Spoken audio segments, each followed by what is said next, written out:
जय हिंद स्टूडेंट्स। और आज का अपना लेक्चर है ABO blood group system. Previous class में हम लोगों ने समझा था मल्टीपल एलिल्स। मल्टीपल एलिल्स ऐसे एलिल्स थे विच हैव हमने देखा था कि एक ही चेन के मोर देन 2 अल्टरनेटिव फॉर्म्स हो। उसका एक बेहतर एग्जाम्पल है ABO blood group system. Today we will talk about the ABO blood group system. Clear? तो students, ABO blood group system it is controlled by, अगर एबीओ ब्लड ग्रुप सिस्टम की अपन बात करें तो ये एबीओ ब्लड ग्रुप सिस्टम अपना control किससे होगा? एक जीन से। उस जीन का नाम है आई gene. It is controlled by I gene.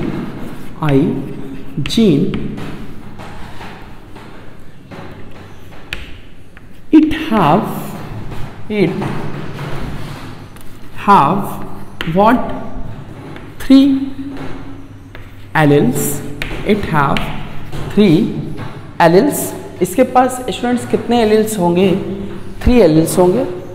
आपको पता है प्रीवियस क्लास में हम लोगों ने मल्टीपल एलिल्स पढ़ा था। उसका एक एग्जाम्पल है, इम्पॉर्टेंट एग्जाम्पल है एबीओ ब्लड ग्रुप सिस्टम।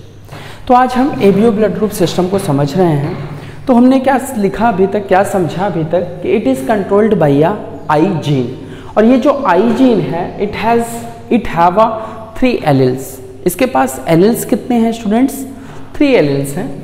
अब अगर हम इस एबीओ ब्लड ग्रुप के बारे में बात करें तो जीन कितनी इन्वॉल्व हो रही है यहाँ पर?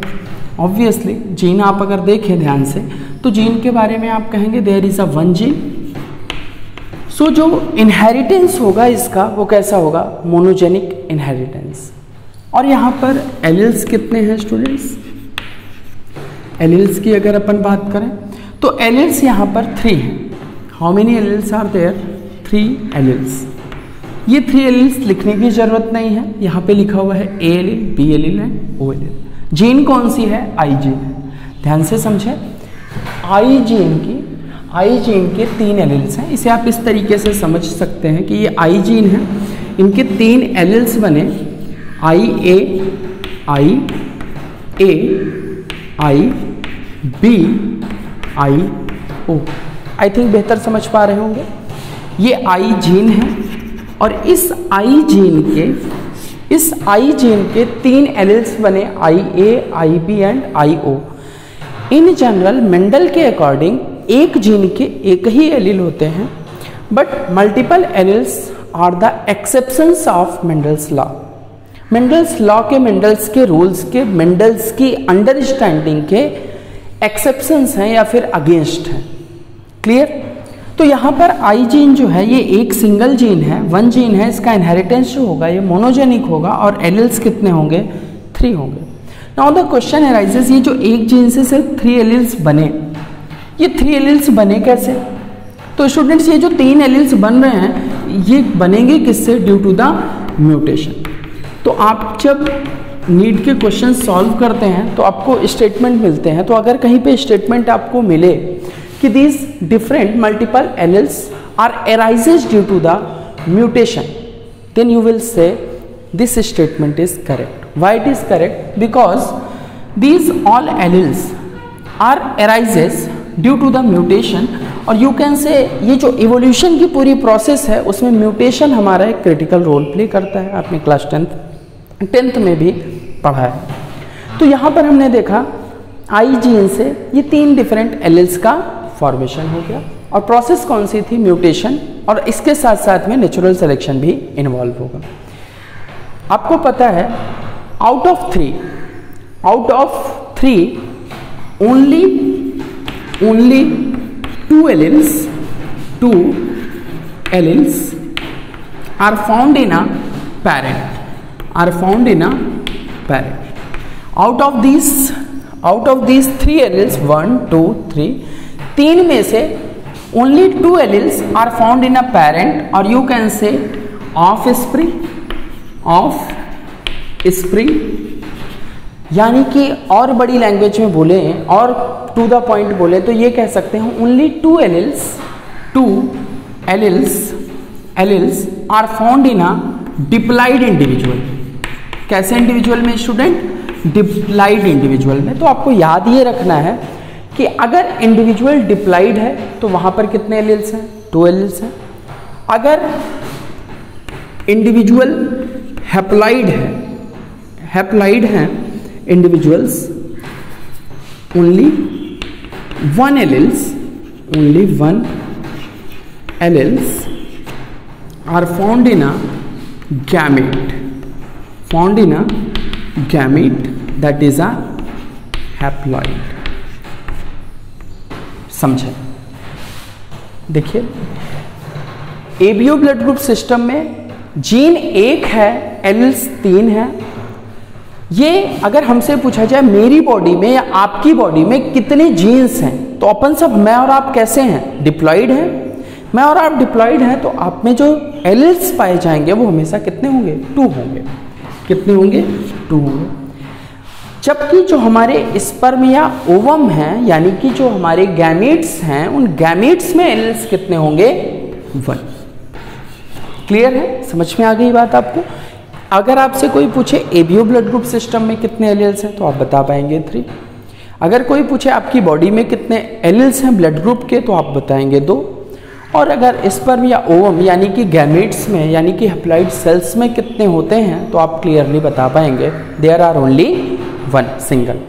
इस लाइन को आपके एनसीईआरटी में किस तरीके से बताया हुआ है कि if you have to study what you have to study blood group, then you have to choose what?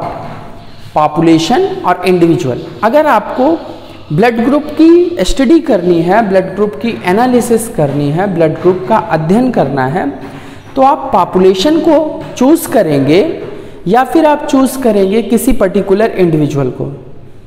बताएं एग्जैक्टली किसे चूज करेंगे हम लोग? पॉपुलेशन को। क्यों हम पॉपुलेशन को चूज करेंगे? बिकॉज अब हो सकता है कोई इंडिविजुअल ब्लड ग्रुप ए हो, किसी का बी हो, किसी का ओ हो या फिर किसी का ए बी हो।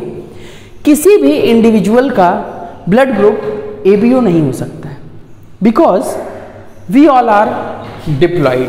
और अगर डिप्लॉइड हैं तो एलील्स कितने होंगे? ओनली 2। क्लियर है? तो ये कुछ बेसिक्स चीज थी। अगर हमसे कोई पूछे, देखिए जितने भी अपन पॉइंट्स लिख रहे हैं स्टूडेंट्स, ये सारे के सारे क्वेश्चंस आपके नीट में पूछे जा सकते हैं, तो प्लीज़ इन पे फोकस करेंगे। जीन कितने एबीओ ब्लड ग्रुप सिस्टम में जीन कितनी होती हैं? 1 सर। एलील समझ में आ गया। 3 कौन कौन से? ए, बी और ओ। सर फेनोटाइप्स कितने होते हैं? फेनोटाइप्स स्टूडेंट फेनोटाइप्स कितने होंगे हमारे? Can you tell? जी हाँ exactly 4। How many phenotypes are there? 4। And how many genotypes are there? How many genotypes are there? कितने genotypes होते हैं? Genotypes स्टूडेंट कितने होंगे यहाँ पर? 6। अब आपको थोड़ी सी प्रॉब्लम हो रही होगी, सर ये 4 क्या है और 6 क्या है और कैसे? तो आइए समझते हैं किस तरीके से समझते हैं। ये 4 कैसे हैं? अगर मैं आपसे पूछूं ब्लड ग्रुप, क्या पूछूं आपसे मैं? Blood group. इसे अपन इस तरीके से कर लेते हैं तो आपको क्लियर रहेगा समझने में। ब्लड ग्रुप, आपने ये टेबल देखी होगी, इसे समझने की कोशिश करेंगे हम लोग आज यहाँ पर। ब्लड ग्रुप कितने टाइप के होते हैं? 4 ए बी ए बी ओ। यही इतने ब्लड ग्रुप्स हैं हमारे पास। यही तो ब्लड ग्रुप्स हमारे पास हैं, A B and O. Clear है सभी को? तो ये ब्लड ग्रुप ए होना, बी होना, ए बी होना या ओ होना, ये किसी इंडिविजुअल का फेनोटाइप है, फिजिकल अपीयरेंस। क्लियर है? तो ये जो फेनोटाइप्स हैं वो 4 हैं, बिकॉज आप काउंट करें 1 2 3 4। तो ब्लड ग्रुप कितने हैं? 1 2 3 4। ब्लड ग्रुप के जो टाइप्स हैं ये यही फेनोटाइप्स हैं, so they are called as 4। Now अब सर ये जो ब्लड ग्रुप ए बोल दिया, बी बोल दिया, ए बी बोल दिया, सर इसकी बेसिस क्या है? दीज जो भी ए बोला गया है, बी बोला गया, तो ये तो लेटर्स हैं, अल्फाबेट्स हैं। Science is what? This different types of blood groups. मैंने आपको पढ़ाया था, कोई बोले टाइप्स होते हैं, 4 टाइप्स के होते हैं, तो आप पूछोगे sir on the basis of blood group 4 types के होते हैं, तो किसके बेस पे? On the basis of presence of surface antigen. Surface antigen, फिर से समझिए, ये जो 4 टाइप्स के ब्लड ग्रुप है, ये 4 टाइप के ब्लड ग्रुप्स किस बेस पे बनाए गए, इसकी बेसिस क्या है? जैसे अगर मैं इस क्लास को बोलूं कि इस क्लास को मैंने 2 ग्रुप्स में डिवाइड किया है, तो उसकी बेसिस क्या है? उसकी बेसिस ये हो सकती है कि मैंने कहा बॉयज इस साइड में, गर्ल्स इस साइड में, तो that is the basis is what? Basis is gender. Next, मैंने कोई एक टेस्ट ले लिया, टेस्ट लेने के बाद मैंने पूरी क्लास को 3 ग्रुप्स में डिवाइड कर दिया, बोला 50% जिनके मार्क्स 50% हैं, जिन्होंने स्कोर 50% किया है, उनका एक ग्रुप बना लिया। जो 50 से 80 के बीच में, उनका एक ग्रुप बना लिया। जो 80 से 100 के बीच में, उनका तीसरा बना लिया। तो मैं समझाना ये चाहता हूँ कि जो ग्रुप्स का डिवीज़न हुआ उसकी बेसिस क्या है? जेंडर थी, क्लास में जेंडर थी, या फिर आपने देखा मार्क्स थे।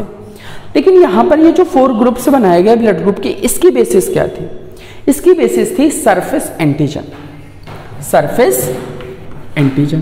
तो अब आपके मन में आया होगा सर ये सरफेस एंटीजन जो आप लिख रहे हो, ये एंटीजन प्रेजेंट कहाँ पर होते हैं? सरफेस एंटीजन्स एग्जैक्टली अगर अपन बोलें सरफेस एंटीजन, या फिर और आसान लैंग्वेज में अगर मैं आपसे कहूँ तो ये कह सकते हैं on the basis of antigen, on the basis of antigen present on surface of RBC. किसकी सरफेस पर स्टूडेंट्स? आरबीसी की सरफेस पे। तो एंटीजेंस कहाँ पर प्रेजेंट हैं, इनकी पोजीशन क्या है, ये एंटीजेंस प्रेजेंट कहाँ पर हैं? ये प्रेजेंट है on the surface of the RBC. अब बात है सर ये किस तरीके से प्रेजेंट है, इसे समझ लीजिए। साइंटिस्टों ने आरबीसी की स्टडी की। साइंटिस्टों ने किसकी स्टडी की? आरबीसी की। आरबीसी की स्टडी करने के बाद उन्होंने देखा कि आरबीसी की प्लाज्मा मेम्ब्रेन पर, आरबीसी की प्लाज्मा मेम्ब्रेन पर कुछ एंटीजेंस पाए जा रहे हैं। वो एंटीजेंस का नाम क्या है? वो एंटीजेंस का नाम क्या है? N acetyl galactosamine, N acetyl glucosamine,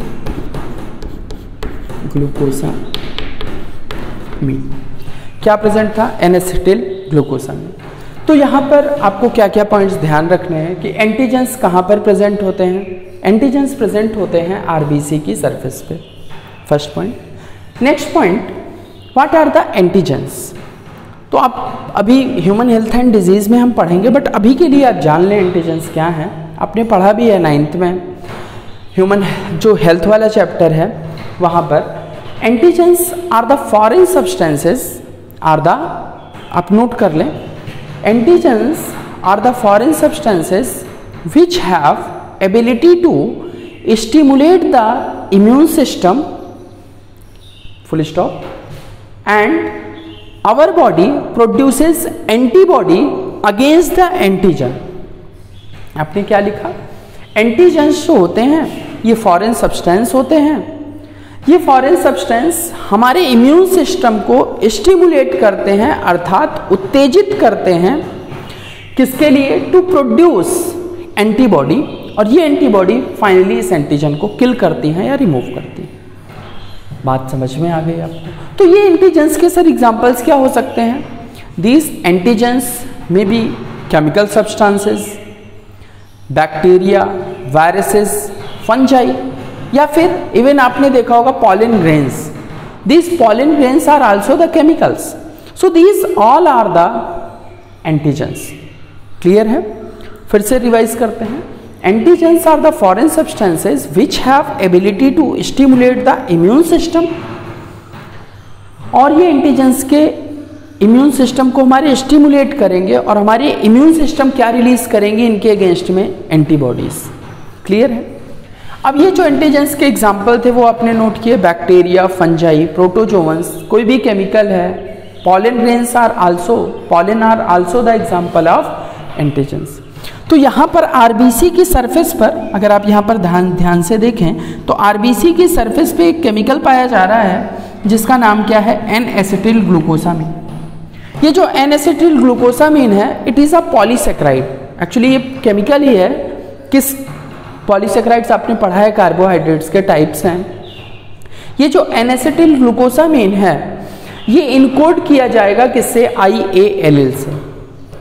इसी तरीके से जो हमारी RBC है, RBC की अगर हम बात करें B, क्लियर, इनकी सरफेस पे भी एंटीजेंस पाए जाते हैं। इसे मैं डिफरेंट स्ट्रक्चर्स की हेल्प से ड्रा कर रहा हूं ताकि आप समझ जाएं कि RBC B की सरफेस पर पाए जाने वाले एंटीजन डिफरेंट हैं but other things are the same.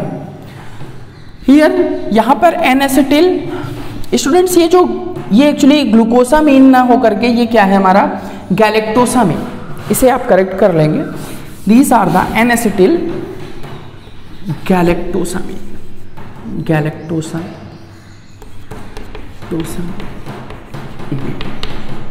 Clear. और ये जो RBC B की सरफेस पे प्रेजेंट हैं ये क्या है, गैलेक्टोसामीन।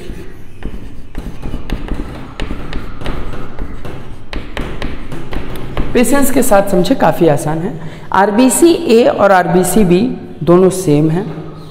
दोनों में डिफरेंस सिर्फ, भाई आप बोलते हो ना एक इंडिविजुअल का ब्लड ग्रुप A है, दूसरे का इंडिविजुअल का ब्लड ग्रुप B है, दोनों में RBC पाई जाएंगी कि नहीं पाई जाएंगी, पाई जाएंगे। तो दोनों की RBC में डिफरेंस किस चीज का है, जी हाँ, RBC में डिफरेंस है प्रेजेंट सरफेस एंटीजन का। जो RBC A है उनमें जो सरफेस एंटीजन प्रेजेंट है उस सरफेस एंटीजन का नाम है एन एसिटिल गैलेक्टोसामीन, और जो सरफेस B में प्रेजेंट एंटीजन है उनका नाम है गैलेक्टोसामीन।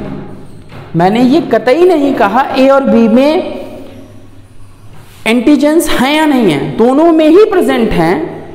RBC A और RBC B दोनों में सरफेस एंटीजन प्रेजेंट हैं, but the difference is it have which type of antigen, N acetyl galactosamine. जबकि RBC B में जो एंटीजन प्रेजेंट है वो कौन से हैं, गैलेक्टोसामीन। क्लियर है। अब अगर आपसे कोई पूछे कि RBC O, याद रखेंगे जो ये ब्लड ग्रुप O के इंडिविजुअल्स हैं, ब्लड ग्रुप O के इंडिविजुअल्स हैं, देयर आर नो एंटीजन्स। तो आप नोट कर लेंगे जो ब्लड ग्रुप O के इंडिविजुअल्स हैं उनकी जो RBC है उस RBC के ऊपर कोई भी एंटीजन प्रेजेंट नहीं होता है। इंपॉर्टेंट पॉइंट है।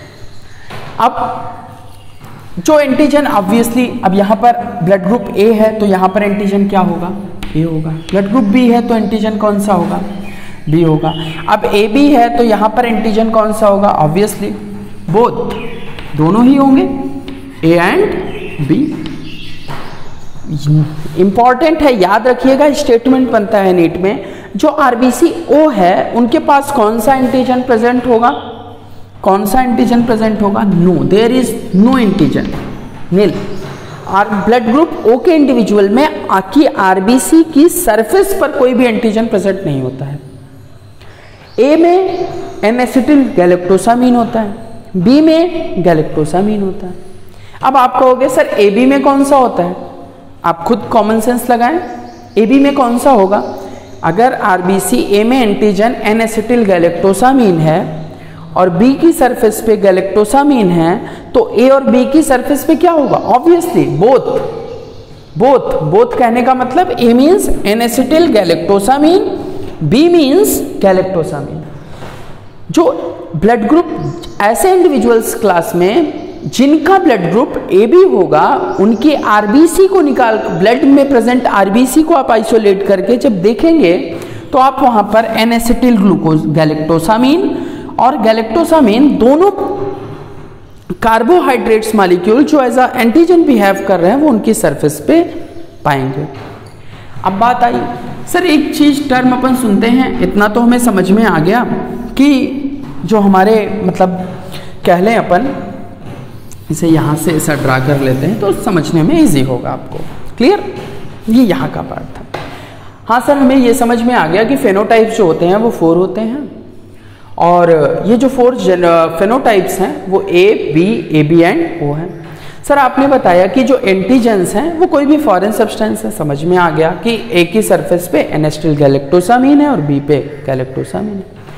अच्छा सर ये एंटीबॉडी नहीं समझ में आती है हमें, तो स्टूडेंट कंफ्यूज करते हैं। आप याद रखेंगे antibody are present in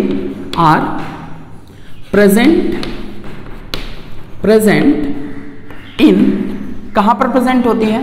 present in the plasma. Student कहां पर प्रेजेंट होती हैं एंटीबॉडीज? प्लाज्मा में। कहां पर प्रेजेंट होती हैं ये? प्लाज्मा में। ये पॉइंट इंपॉर्टेंट है। एंटीजेंस कहां पर प्रेजेंट होती हैं? सरफेस ऑफ आरबीसी पे। Antibodies are present in the plasma. Blood के प्लाज्मा कंपोनेंट में हमें एंटीबॉडी मिलेगी। तो ये मैच द फॉलोइंग्स में आ सकता है।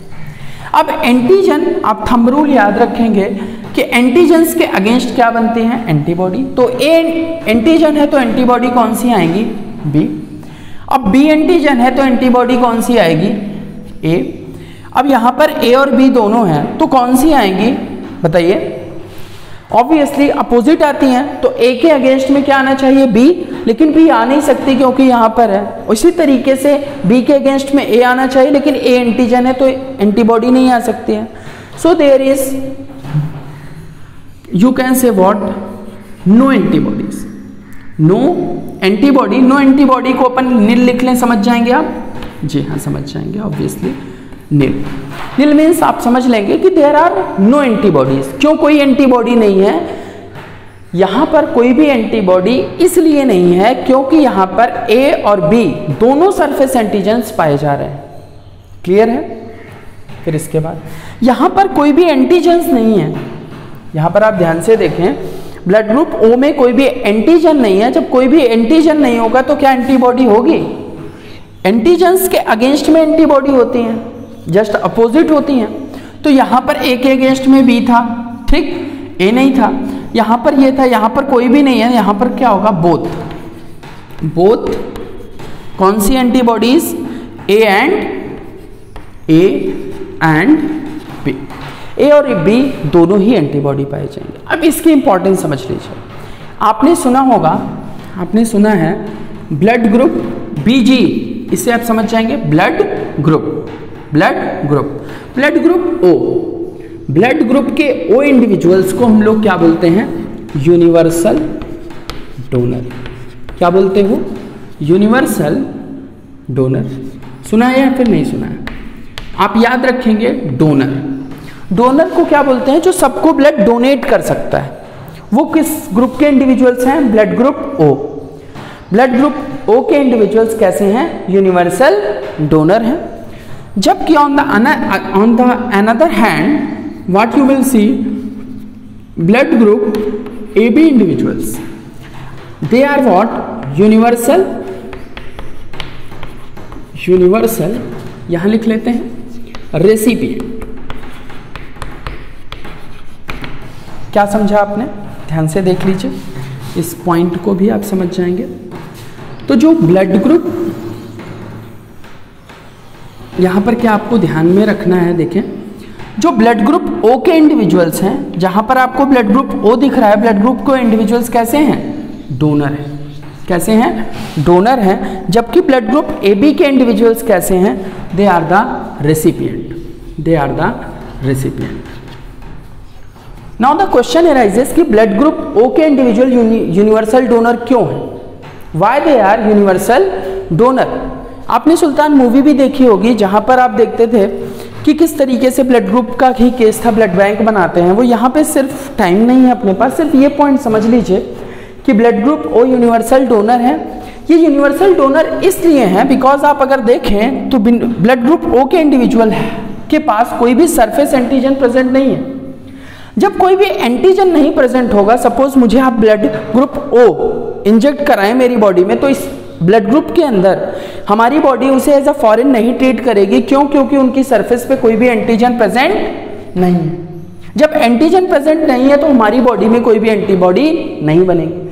सो blood group O are called what? Universal donor. Similarly अब बात कर लेते हैं जल्दी से जेनोटाइप्स की। जेनोटाइप्स की अगर अपन जेनोटाइप्स की बात करें, ब्लड ग्रुप ए के लिए जेनोटाइप्स क्या हो सकते हैं? IA, capital T and capital T। Similarly IA and IO, दोनों ही कंडीशंस हो सकती हैं, बिकॉज हमको पता है IA is what, A gene is dominant. Here what, B के लिए सिमिलरली कितने डिफरेंट जेनोटाइप्स हो सकते हैं? दो। कौन कौन से? IB और क्या हो सकता है? IB IO, यही दो हो सकते हैं। जी हाँ, यही दो हो सकते हैं। अच्छा, अगर इंडिविजुअल्स के पास AB ब्लड ग्रुप हो, अच्छा ये इसमें से कौन सा कोडोमिनेंट का एग्जाम्पल है? AB blood group. AB blood group is a example of codominance. तो AB के लिए जो पॉसिबल जेनोटाइप्स होंगे वो कौन से होंगे? 2 होंगे, 3 होंगे या 1 होगा? जी नहीं, एक ही होगा, that is what IA and IB। अगर हम I ब्लड ग्रुप O के लिए बात करें तो O के लिए भी सिमिलरली कौन कौन से हो सकती है कंडीशन? Only this. क्लियर? तो ये जो जेनोटाइप्स हैं इनके बिहाफ पर हम जो भी मतलब क्रॉस के थ्रू हम बता सकते हैं कि अगर हमें पेरेंट्स के जेनोटाइप्स दे दिए जाए तो हम ऑफस्प्रिंग के जेनोटाइप्स कैलकुलेट कर सकते हैं, बता सकते हैं। इस तरह के क्वेश्चंस आप खुद से प्रैक्टिस करिए। अगर आपको क्वेश्चंस नहीं आते हैं जो DPP में आपको सेंड किया जा रहा है, और MTG के क्वेश्चंस लगाएं, प्रीवियस ईयर क्वेश्चंस करें, जो क्वेश्चंस नहीं आते हैं आप पर्सनली मुझे व्हाट्सएप कर सकते हैं, नेक्स्ट डे मैं उन्हें एड्रेस कर लूँगा। तो सिंपली आज की क्लास में हमने कंपाइल कर लिया कि what are the ABO blood group system. तो सिंपली ये कंट्रोल किए जाएंगे I जीन से। इसमें जो एलील्स होते हैं वो 3 हैं, जीन कितनी है? 1 है। फेनोटाइप्स कौन से हैं? 4 हैं, 1 2 3 4। जेनोटाइप्स कितने हैं? 6 हैं। वो इस तरीके से 1 2 3 4 5 एंड 6। क्लियर? याद रखेंगे blood group O is individuals are universal donor because they don't have any antigen. AB are the universal recipient because they have both kinds of the antigens on their surface. Clear students? Thank you. Next day मिलते हैं एक नए lecture के साथ।